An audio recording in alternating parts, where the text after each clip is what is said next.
right. Welcome to We Like Shooting. This is another special episode. We do these on occasion when something comes across our path that we really want to talk about, and it's outside the schedule of our normal shows. I am here, Sean, and Aaron Krieger is also here. Aaron, how are you? Good, man. Appreciate you having us on. Yeah, I mean, you're always on, so that's awkward. Yeah, right. I didn't know what to say, so that's what I said. Okay, great. No, it worked out really good. Also with us is our good friend, Sean Maloney from Second Call Defense. Sean, how are you? I really appreciate you having me on. We're so glad to have you here, man. You are my guide in things like this in all ways. And Second Call Defense has always been, at the forefront of my mind. So definitely in this case, it is very important. So the reason why we're all here is because I met a gentleman over the weekend, and when he went home after the event that we were at, he was involved in a self-defense shooting. And Mike, how are you, man? I'm doing a little bit better. Each day now seems like it's getting a little bit better. Just knowing my son's okay. That's all I, pretty much wanted. My family to be okay after this really tough and stressful situation that occurred on Memorial Day. Yeah, it is definitely tough. Now, I know that the details are going to be very something that we can't really touch on because we don't want to put you in any way, shape, or form at risk. But if you could just kind of describe the situation and how it started, like what were you doing when this happened? Well, the moment I got back, I was actually headed to my girlfriend's house. She has an apartment right off of 25th in California. I had got my son. We were actually just headed there just to go visit my girlfriend.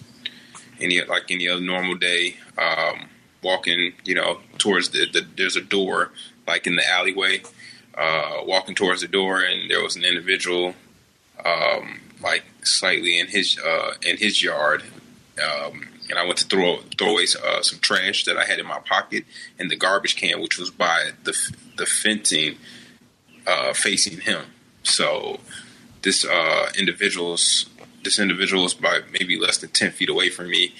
And when I actually came to throw it away, he looked at me, kind of like I was some other, like a threat to him just by looking at him. And then he started, yelling all these racial slurs and throwing up gang signs. And then he, was, threatening me saying, what the hell you looking at? I'll kill you.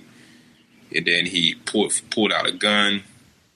And when I saw the gun, I completely just panicked because I had my 5-year-old son literally right next to me. At that moment, I kind of just bagged up and, scooted my son in a gun.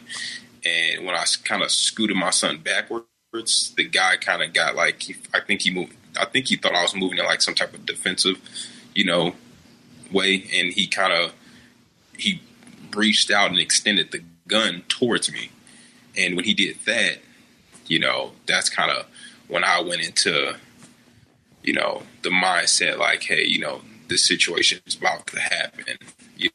I may actually have to use my gun because this man has already threatened my life. And now I have my 5-year-old son right next to me, and he pointed this gun at me. So at that moment, I kind of just, sorry, hold on. We understand. I mean, this just happened. I mean, this is fresh, so we understand. Take your time, man. 3 days ago. At that moment, I kind of just decided that, I'm not going to be a victim. I'm actually going to live, and I'm going to protect not just myself, but my family too. At that moment, I reached for my gun. The moment I reached for my gun, he opened fired on me, on my son. Then I returned fire, and the individual went down. I can't remember exactly how many shots were fired, but we just were at that moment. There was just gunfire, and I just tried my best to get as many shots in his direction as possible so I can stop the threat. Because I just I was afraid. And I didn't want anything to happen to me or my son. So I just tried to do my best job by, stopping the threat. And after that, after the gunshot stopped, I looked at my son and, he was not even 2 feet behind me, and he was still standing. And I just grabbed, ran into the back, back to the car.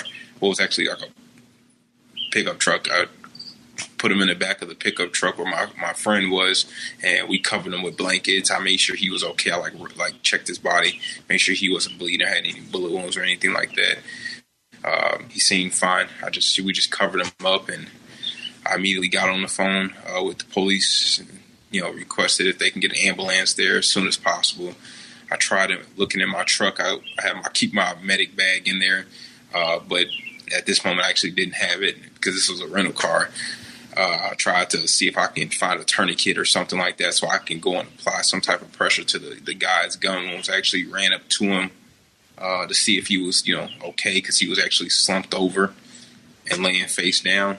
I just ran to see if I can find out where he's bleeding from, if I can patch his wounds or anything like that, or apply the tourniquet. But yeah, I just when I saw the blood and stuff like that, I kind of just froze up a little bit. I didn't want to touch him. I saw his phone still like the camera on. I didn't want to. At that point, I just said, you know what, I'm just going to call the police. I'm on the phone with the police, but I'm just going to try to make sure the ambulance is coming. So it's just a lot, man.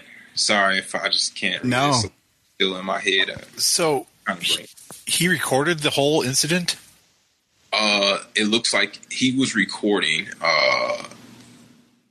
for sure. I just don't know what he was like. It looked like he was recording off of his phone. I don't know if it was a live or a Snapgram, but he was actually recording on his phone.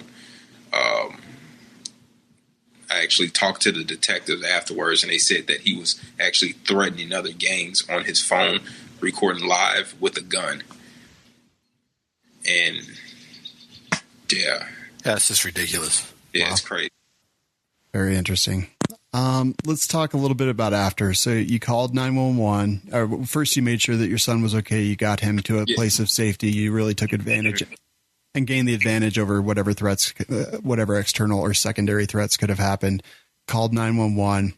Tell me what happened when you first started hearing the first sirens. What was going through your head? Well, when I first started hearing the sirens, I took my gun off of me because I didn't want the police to come up and, I had my gun on me. I actually took my gun off me, unloaded it, and I put it inside the house. I made sure I had my hands up. An officer actually drove right past us. I chased him down and kind of flagged him, waving at him, letting him know, hey, there's a guy shot over here. Can you guys help him? I was more concerned after I found out my son was okay and I was okay. I was really concerned about the other individual. I mean, it sucks, that he chose to do what he did. But at the end of the day, he still has a life. I didn't want, I don't have the mindset that I just want to stop the threat, and I don't want anybody really to die, So I just asked them, can they get an ambulance over there to help him? Because this individual is bleeding out a lot. And, at that point, the officer told me, hey, yes, there's an ambulance coming. There's, a medical team and stuff like that on the way. At that point, I told him I am the person who shot him. And I put my hands up and, then at that point, he did let me know that he had to arrest me because just doing his job. And I, completely complied with him. I didn't, resist arrest or anything like that. I listened to everything, all the commands the officer was giving me and did it.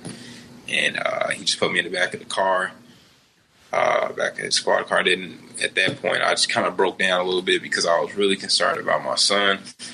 I checked him briefly, but I really, really did not. I mean, I didn't know if, I asked the officer, can he just, have the ambulance or somebody like that look at him to make sure he's okay. Something I missed.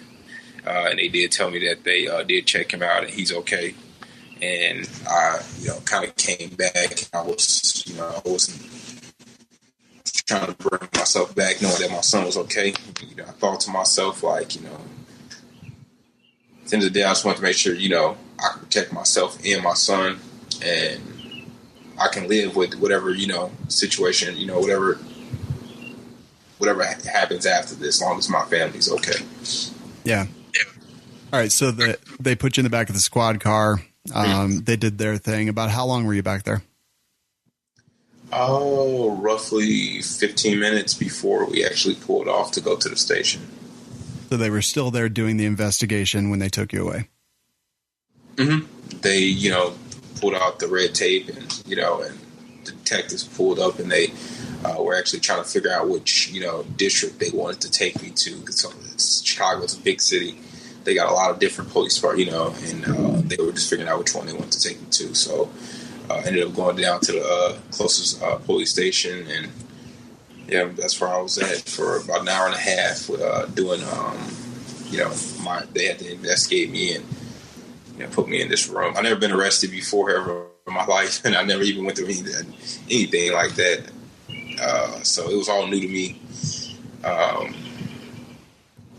Got to the police station. They were telling me,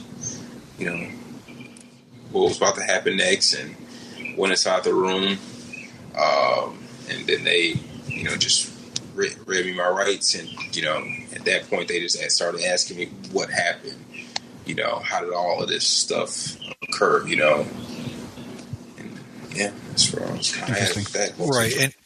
And Sean Maloney, correct me if I'm wrong, but anytime a gun is used and someone dies, whether it's justified or not, it's still considered a homicide. So it's either justifiable homicide or not. Correct? That's correct. The definition of a homicide is the killing of another human being. And to be clear here, this individual is still alive, as I understand. Yes, he actually is still alive.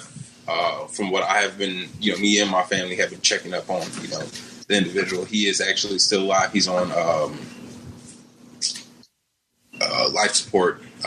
They told me that he is actually brain dead, but he is on life support. Okay. Mike, how long did it take after you called 911 for the first police car to get there? Can you remember? Roughly 3 minutes, 3 to 4 minutes. So it was quick. Yeah, pretty dang quick. Yeah, it was pretty quick. They actually have these scanners that sit on top of all the in high crime areas. Uh-huh. The street lights and stuff like that, and any type of gunshot. They have gunshot monitors. Yeah, it'll literally come to that exact spot, even without the police being called. They'll respond really quick to that. Very interesting. All right, so they're in there. They're questioning you, Mr. Maloney. Is there anything that I'm curious about? What kind of stuff they were asking? And Mike, I don't want to hear how you answered them, but Sean, is there any problem with me asking what they were asking? No, what the police asked for questions, and that's actually a very good question. What were they asking him? He doesn't have to give us his answer, but what type of? How did the conversation start? Well, when I first got in there, the officers, like I said, the Chicago Police Department actually did a really good job. They were really concerned about me. They wanted to know from what they, when I was taken away, there was a lot of evidence on that scene. There was a gun, taken from that individual. There was shots fired out of his gun. They knew who he was when they, ran his ID. He was a known gang member. He's been arrested. He has a rap sheet as long as Jesus. They told me.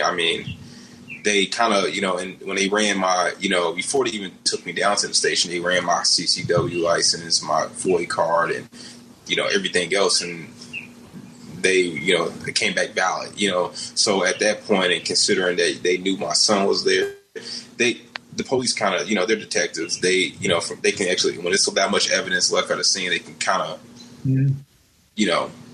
estimate, like give a rough, guesstimate about what's going on and what's happening. And at that point, they figured out, hey, let's just, they can see I'm going through a lot. It's really stressed out. Never did this before. Never even been arrested before. I didn't know what to expect.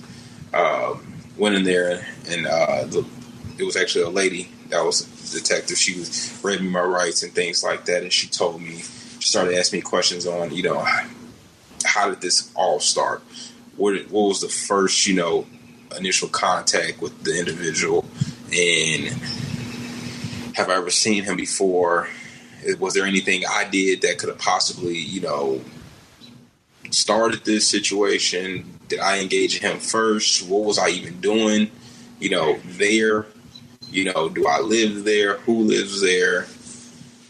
Around what time did I pull up? So many questions.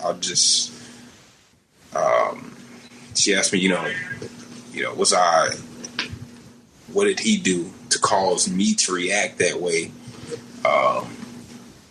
Where was my son, in the situation, how far he was from me, how far the individual was from me, what did he look like, and just a lot of, just basic questions that, anyone probably will ask, just in a little bit more detail, I would say. Where's your son during this whole time? He was not even 2 feet away from me. He was right behind me. No, I mean while you're at the police station. Oh, I was at the police station. He was with my mother, I believe. Okay. I was just wondering. That would be one of the more tremendously stressful parts for me would be like the knowledge that what my son would have seen and where he was at that point. Right. Added to the stress of what you just went through. Now, your concern is about your son. Yeah.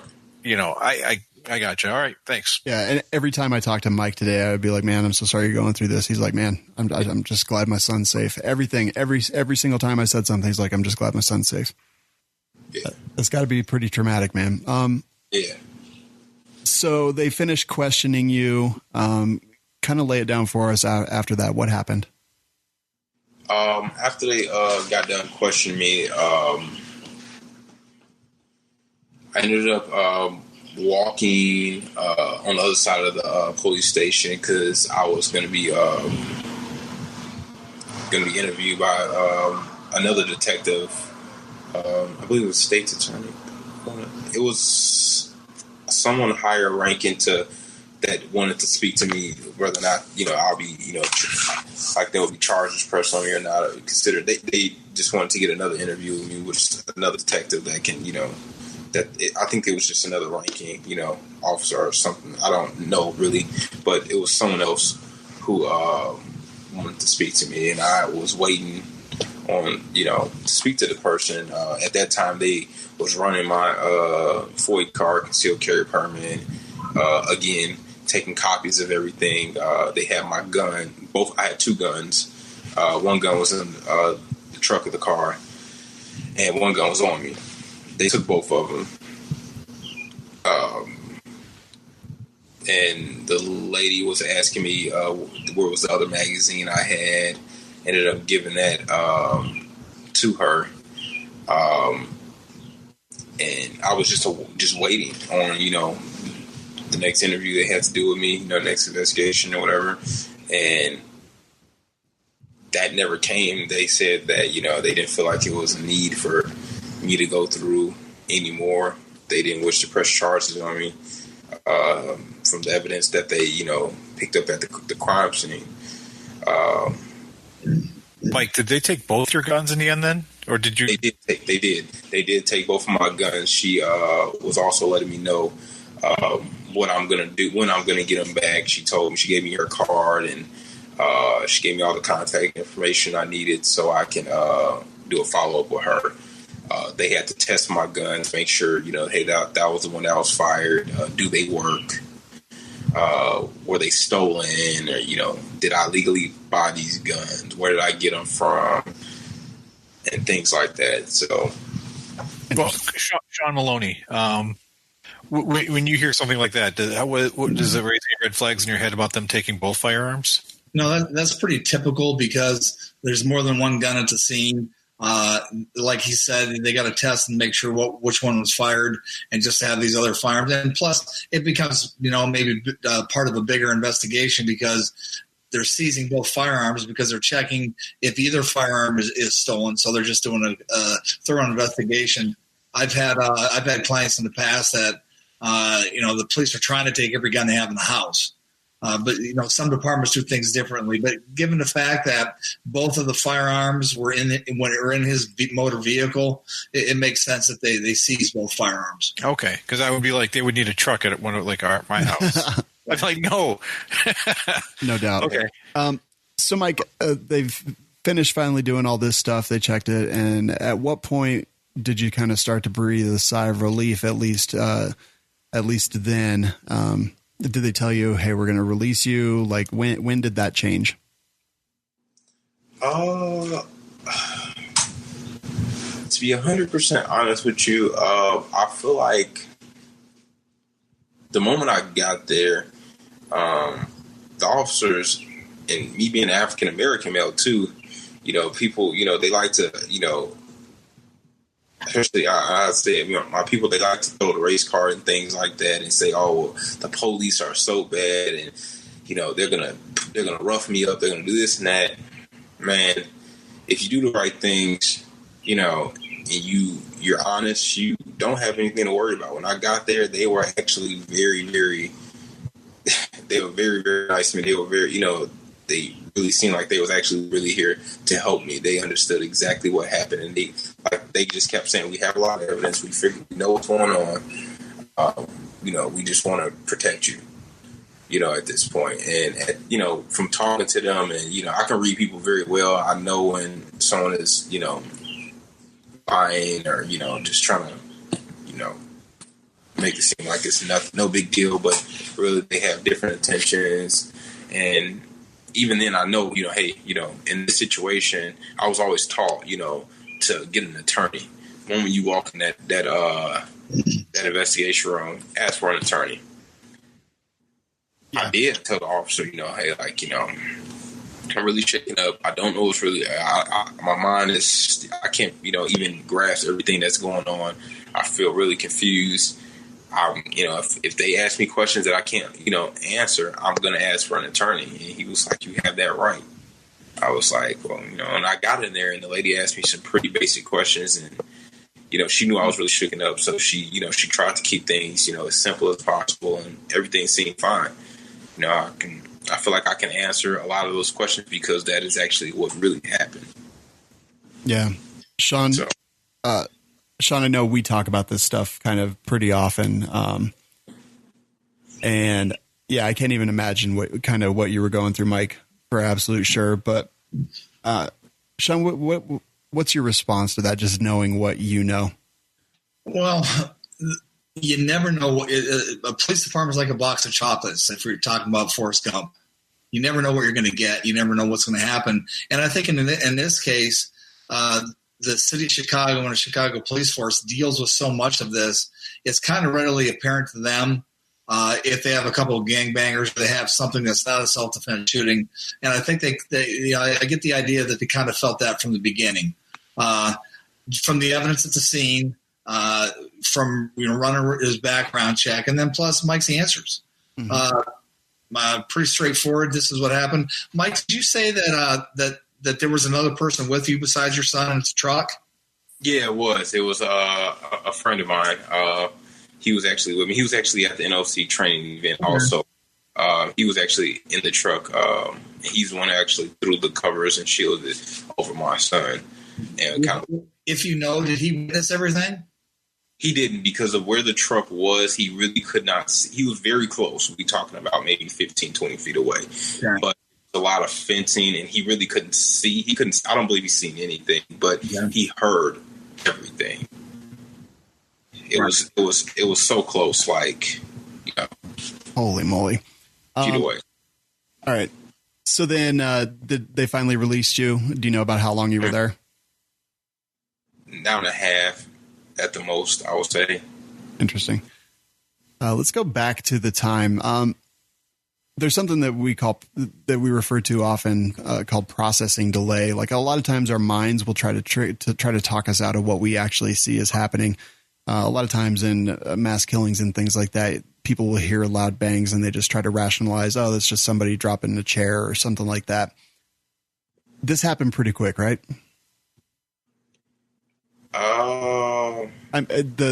From basically him starting yelling at you to when the shooting stopped, it was pretty quick, right? I mean, it's different. I would say yes, but I also say no in a way, because the moment I started hearing, the gunfire and the moment, that stuff happened, everything slowed down.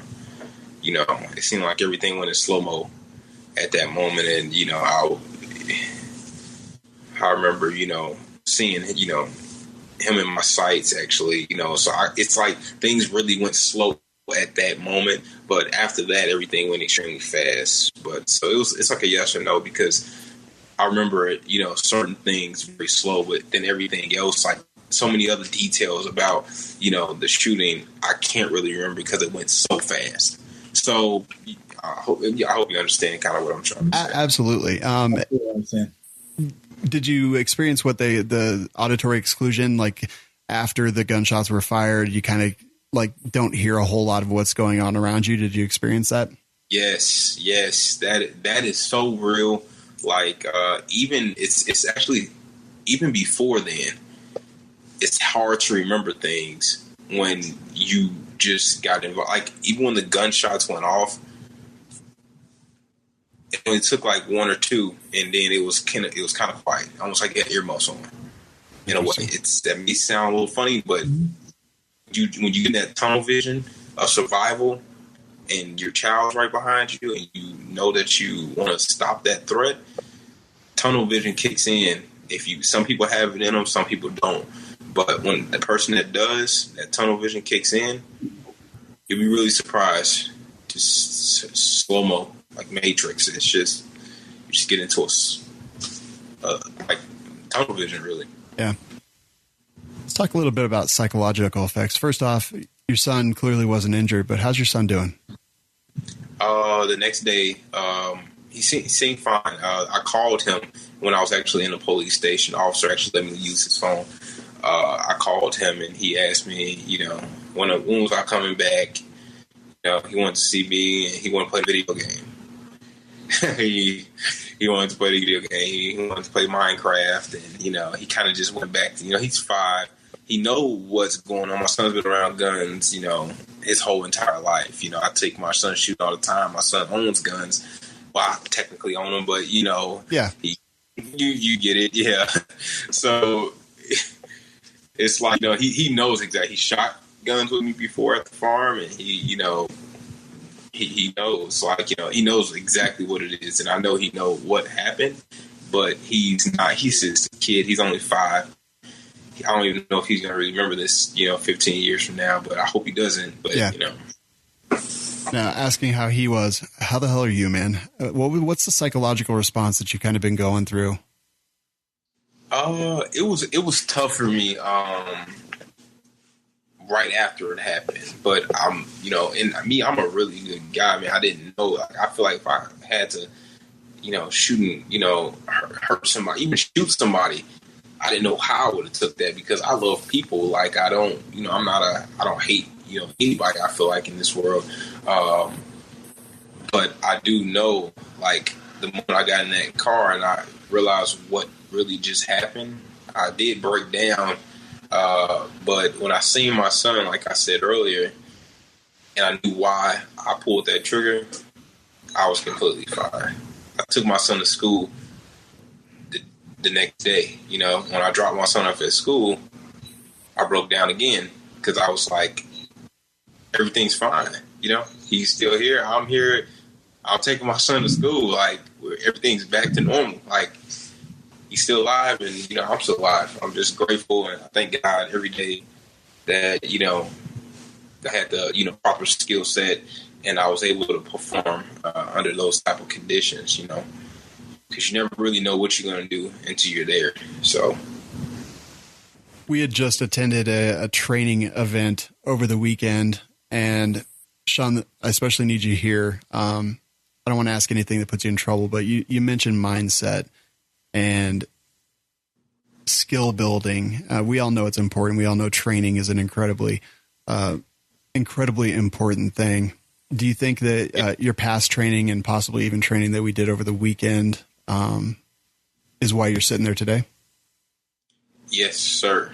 Yes, I actually talked to Kevin Dixie earlier today, and I told him, like, I called him over the phone, and I told him, I was like, man, I'm gonna be 100% honest with you. I feel like, if I was not there this weekend, this literally was 16 hours before this incident happened. If I wasn't there and I wasn't training, I shot over probably about 4,000 rounds of ammunition. I have cuts and got scratches all on my hands from loading magazines and pulling slides. From if I wasn't there training, I wasn't there. I don't know if I'll be here talking to you today. I just so grateful. I feel like God does everything for a reason. And it was a reason why I went down to St. Louis. I actually wasn't going to go at first. I got like the last ticket, actually. I feel like if I didn't go, probably wouldn't be here today talking about this, situation. Definitely. So, Mike, the reason that we have a relationship with Sean Maloney, we met him because he has a company called Second Call Defense. And how many times throughout the process of this did you kind of wish that you did have an attorney? Well, of course not. Everybody wants to. You want an attorney in this situation? I'm like, it's first time when I called my mom was she's a real estate agent, and she owns an investment company with properties and things like that. So, my mom knows a lot of attorneys. So before I got there, my mom was actually on the phone with a few, trying to figure out what's trying to get me the right one, and she was my mom was figuring all this stuff out as she's driving there with my dad in the car. She knows a bunch of people in this area, so just what doing business with people and things like that. So I was, I definitely was looking for an attorney. I wasn't trying to. Totally, man. Yeah. I get it. So Sean Maloney, you talk about this experience from your perspective, knowing what you know. I mean, you live this stuff all the time. What are your thoughts on Mike's whole situation? I mean, clearly Mike is an outstanding individual. I knew that when I met him, and everything that I believe to be true about him, I've now discovered is actually true. But what are your thoughts, Sean? Well, stepping back and listening to Mike, one thing that I noted when he's talking about his television, he's talking about everything. Did you notice that he remember looking at his front sight? Yeah, I did. Mike, that's so rare, especially in a situation like that. That's why police officers are only hitting 13 or 14% of the time, because at times like that, when the pressure's on and the psychological aspects of the threatening encounter happening, the last thing people do are look at their sights. And you did, and that's a testament to training. That doesn't happen by accident, so you almost have to pat yourself on the back for that. As a criminal defense attorney, even to have someone sitting with you when they're asking questions and making them statements, it generally changes the tone and the tenor of what's going on. But again, I think that you got kind of the best of both worlds. You got a group of police officers that were professional individuals, and it probably been, who knows, I think Sean and I were talking, there were 40-some people shot last weekend. And so, granted, I think your mom was right. It's best for you to have an attorney by you, but you were lucky and you got a group of professionals that were doing their job and realized what happened. So it sounds like it was the best scenario that could have possibly happened. Could it have went a different way? Sure. You never know who you're going to get and what's going to happen. I've represented people that have been just as pure and just as good, but oftentimes the different police officers and different agencies aren't necessarily looking for the truth. They're just looking to convict somebody. And but it sounds like you did a great job. You're prepared to make these statements. Had you thought in the past about what are you going to say, and had you had any training about what statements you make and what you tell a police officer in a situation like this? Yeah, actually, my instructor, my concealed carry instructor, actually gave. I knew him personally, so he actually gave me a rundown. What to do. Before I went in there, I said this earlier. Before I went in there, I actually told the officers, hey, I am shaken up. If I cannot remember something, and I feel like at any given moment, I can't answer that question. I'm not going to just blurt out anything and say the wrong thing. I will ask you guys for attorney. I will ask for my attorney, and I will stop this. And it's always good, even in situations like this, when things seemingly went well, to have somebody else there who's not suffering from the psychological aspects of what just happened and can truly listen to what's going on and make sure they know what the next steps are in this. And certainly, I'm hopeful it's going to be easy for you to get your firearms back. I've dealt with that a couple times with other clients we've had. So if you need any help doing that, I can point you in the right direction. But even though it's still, folks, I always say this, and I don't say it because I am an attorney, but things turn out so much better and so much easier, and you're so much confident of what's happening and what's going on. But truly, you couldn't have a better case than it sounds like what you went through. Yeah, I've never been through it before, but I have enough sense and I have seen enough to understand that I was blessed for sure. And I think, Mike, also when you were waiting to talk to the second detective, generally speaking, you're going to talk to 2 or 3 different detectives because they just want to know if you're going to say the same thing. And or if they can trip you up or not, or if you're going to add something. And I think just given the fact of what happened, the statements you made didn't give them any reason to question or doubt anybody, and they didn't feel like they had to go any further. So right, and they actually it's funny you said those exact words that just came out your mouth. Then that's exactly what that female detective said. She said, like, we don't feel like we have to go any further with this because we feel like we got enough. She did actually call me today. She's wanted me to come in on Sunday just to see if there's anything else I can, remember. Just because, which I feel like it's normal, because I was a little wired up and there was a lot going on in my mind. But, again, my story is still the same. My story is going to stay the same because that's just what I know, and that's what happened. So I can't, but then, it feels good, when the truth, when you know what happened and you can tell 100% the truth, and you have no reason to hide any lies. You can talk. The only advice I'd give you, if you haven't already done this, sit down someplace by yourself and write down what happened, what you've told us. Mm-hmm. And then if anything else pops into your head, you also want to write that down. And then since you have some time, you can even talk to your mom and say, Mom, do you have an attorney that'll go down there with me now? You've already made statements, and I don't think it can hurt you to do that. But because, again, you never know what you're going to remember tomorrow that you didn't remember today, and what you're going to remember 2 weeks from now that you didn't remember yesterday, because it's a progression that your brain's going to go through. And then I also wanted to tell you, one thing that I would do is contact your healthcare provider and get a list of psychologists or psychiatrists and somebody you can talk to, because this is a traumatic event, Michael. I hope to God I never have to go through it, and just to talk to somebody and make sure that you have that kind of support. So when you do break down, you know why you're breaking down, and then hopefully he or she can talk to you and help you gain an understanding of what just happened. Again, I think PTSD and any number of things can happen when you go through something like this, and just don't forget to take care of yourself. Sure. Oh, absolutely. Absolutely. I won't be ashamed either to go talk to anybody.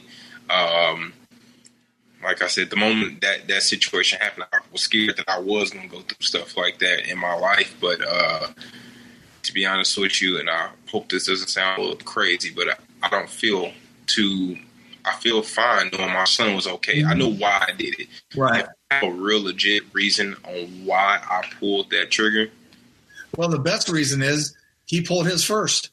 Well, yeah, of course, but again, that's always a great defense. Yeah, he pulled a gun on me first. He threatened me first, and he shot at me and my son first.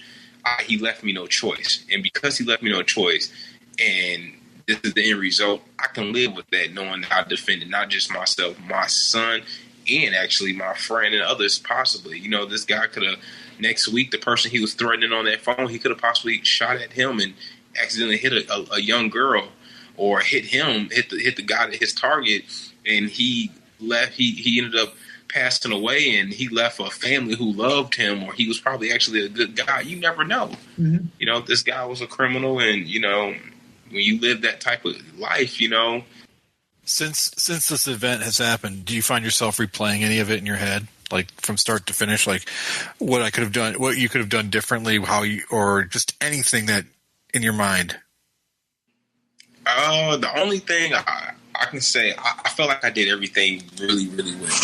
Even as far as after the situation happened, actually going up to the individual and actually praying over his body and actually, trying to find a tourniquet or try to, just even making an effort to try to save his life and immediately calling the police and the ambulance to get there to save him after I realized that my family was okay and I was okay.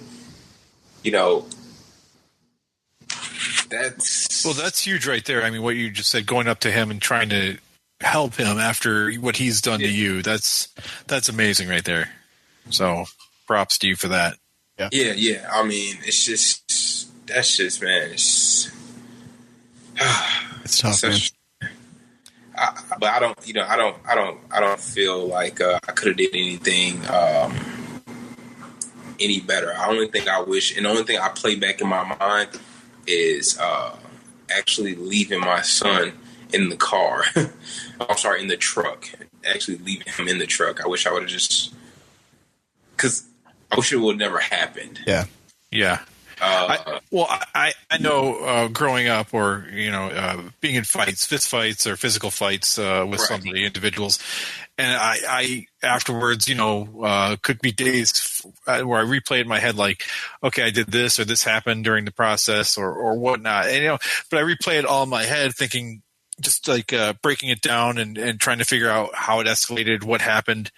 But as you just said, you feel like everything that happened, there's nothing that you would have changed or have done differently. And it sounds like, because you came out on top or you came out safe and your son came out safe. It's not like you did everything correct, so there's no after action report needed in this case. Yeah. In that situation of, considering, that I walked into a situation I did not know what was going to happen, and a man unloaded a gun on me, and the way I handled it, the way I returned fire, I feel like I don't think there was anything else I could have did. Mm-hmm. The only thing I play back in my head sometimes is maybe I should have stopped at a gas station or something. Maybe I could have stopped and spent the extra few minutes somewhere else, and he would have never been there. What? Just the trash. Us as gun owners, we don't want to have to take a life. None of us do. And carrying a gun, that's the kind of mindset you want to have. If the situation happens, it happens. I can live with it. I'm okay with it. My son is alive. I'm okay. I can live with it, but at the end of the day, I'm pretty sure none of us want to have to do that, Mm-hmm. So. Absolutely. All right, man. That was amazing conversation. Sean Maloney, any final words? I would just be conscious of the fact of what the Sunday meeting is all about. They want to make sure that everything you said was consistent, and there's not anything that's going to necessarily throw up any red flags. Probably part of what it is too is they want to be able to close things out, and that's probably what Sunday's going to be about also. And then if they had any questions or concerns, they would ask. That's why I always suggest that you write things down to make sure there's nothing new popping up, and don't try to second guess yourself. It's interesting what we as humans do. You did everything you had a legal right to do, and everything you had to do as a human being to protect your family and your son, and yet, God, I wish I would have stopped at a gas station. Anything that would have saved me 10 seconds, and maybe I wouldn't have met this individual. So. It's the good guy with a gun. It's a great good guy with a gun scenario.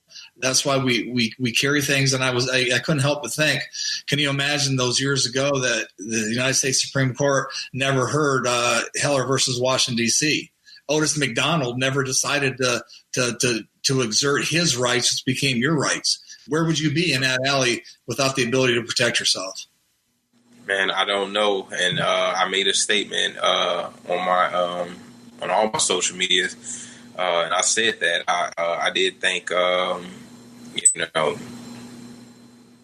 NRA also, and for actually helping get concealed carry, because if I did not have that right to carry a gun, I wouldn't be here. So it's pretty clear, that definitely grateful that I had that legal right to actually carry a firearm, because it saved my life, and it saved probably a lot more other people's lives. Not just my son. It could have saved, that guy could have went around and shot a lot more people or killed a lot more people. I'm just happy that the situation stopped here, and it it's just true. In order to stop it, I've been saying this my whole life. Ever since I became a gun owner, at least.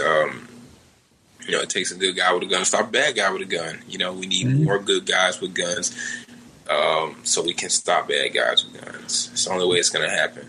And the only piece of advice left for you, Michael, I talked to your mom, see if she knows a criminal defense attorney, and at least talk to that attorney before you go in Sunday and see if they'll go along with you. Okay. Awesome. Definitely appreciate that. Thank you. Aaron, any final words? I'm just glad you had the training you had, and I'm glad you're here with us today, and your son. I appreciate that. Thank you so much. So, Mike, I definitely think you're a role model for a lot of people out there, and I thought that before, and I especially think it now. You're handling this with grace. It's a really tough situation. When we spent all that time together in Missouri, I definitely walked away thinking that you were a really awesome guy, and it gave me a lot of hope. And honestly, man, I'm so sorry that this happened to you. And, I'm glad you're there. I'm glad you'll continue to be there. And, it really sucks that the other guy left you no other choice, than to do what you had to do. But thank you so much for sharing your story with us. I appreciate it, man. Thank you. Thank you for just letting me, even giving me this platform to talk. I appreciate you, Sean, and everybody else that, both of you guys for helping me out, and you give me the advice and everything. So it's definitely appreciated. Now, and I appreciate you turning down NRA TV to talk to us. Yeah. Hey, you think I'm going to get that Fax and Firearm pistol still? Oh yeah. Absolutely. I still want the FX19 Hellfire. I will be sending my FFL over to him today. I love it. I want it. Should I stop by and see Bob tomorrow? Yeah, you definitely. Actually, yes, you should. Because so the story was we were at the training, and Mike, because of the promise that you show in this industry and as a voice and an advocate, you actually did win a Fax and FX19 pistol. And yeah. I also wanted to mention to you, Mike, I don't know if you have other pistols to use for concealed carry or anything like that, but if you don't, if they still have those, you let me know, and We Like Shooting will make sure that you have a pistol within the next couple of days so that you can defend yourself if necessary. Oh, no, great, man. I appreciate that. But I do actually have other handguns. Okay, so cool. I'll be okay. All right. Not necessarily worried about the handgun situation. Cool. I do want my handguns back. Yeah, but, for sure. I wasn't necessarily, if they kept them, I still had enough guns for me to. You got to remember, sometimes, Michael, you don't need a gun until after you've used the gun. So true, right? Especially since this guy was a gangbanger, you never know, and you just got to continue to be ready the same way you are. And I just want to point out what a voice that you have now for advocacy and training. What a voice you have for all those people who take a concealed carry class or in Illinois, take their 16 hours, throw the gun in a nightstand, and never touch it again. Yeah, no doubt. And I tell people all the time. That's a great statement you just made too, because I tell people all the time, hey, I have family members who they got concealed carry and they got into guns because they see me at the age of 18, working for a manufacturing company and building guns. And I just got heavily into guns, and the second A community, they like, oh, I want to go get a gun. I want to get a concealed carry. I want to carry a gun too. I think that's, great. But they carry it like 2 times out of the year. Or like, yeah. I'm like, oh, hey, that gun will get you killed. Yep. If you I carry the gun every single day. Like, it's 365 days out of a year. I don't know if I missed it. It's because I went to a state where I couldn't carry it or something like that on plane, or and I felt like weird. like I carry a gun every single day, more than one. So it's like, if people want to, concealed carry, I say if you don't carry your gun every single day, don't get a concealed carry permit, because it's pointless. You never know when that situation is going to happen. So yeah, 100%. Carry every day. Sorry, didn't mean to interrupt you. All right, guys, let's wrap this thing up here. Again, Sean Maloney, Aaron, and Mike, thank you very much for being here. And don't forget, folks, don't wait. Don't hope that you're lucky. Don't hope that you do everything right. Get Second Call Defense today. You can find out more and get a free month by going to welikeshooting.com/SCD. And that'll do it for our special episode. We hope you enjoyed it. We hope that it helped prep you to carry every day. We hope that it helped to hear the way that Mike handled this and the way that he's held himself and handled it afterwards. I hope that it was important to you, and I hope that it kind of resonated with you that A, it's important to realize that your life is worth more than someone who should wish to take it, and B, to train and to be ready just in case the worst ever happens.